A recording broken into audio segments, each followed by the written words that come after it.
So ChatGPT just got a new feature and it's the search button. So a lot of people ask, how does ChatGPT get its information from the internet? And so here's one. So I'm going to show you. If we say, who won the game last night? Right?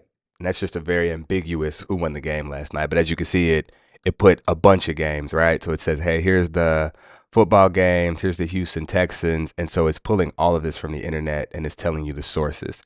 So Fox Sports, I can click on that. It'll take me to the actual source where it got it from.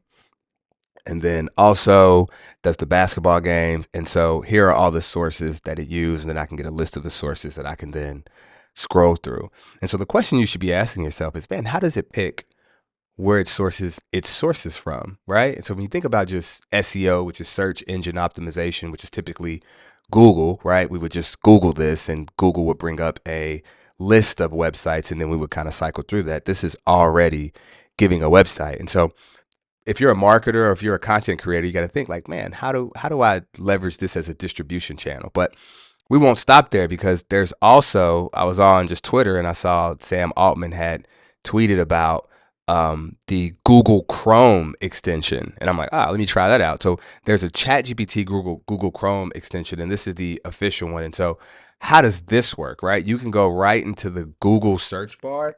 And if I put the same thing, who won the game last night, and I search, it's gonna bring up ChatGPT for me and do the same thing. Um, and then the sources, you can see all of the sources here. And it does all the games, right? Like, so if you're doing this in fantasy or sports betting for some of you guys, I kind of get into that.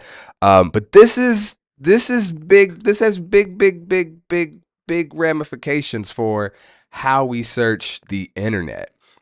And so we know now that Perplexity is probably Google's number one competitor, but now ChatGPT getting into search in this kind of way is going to be quite disruptive. And so what do you guys think about this? Man, the AI wars are heating up, y'all. Peace.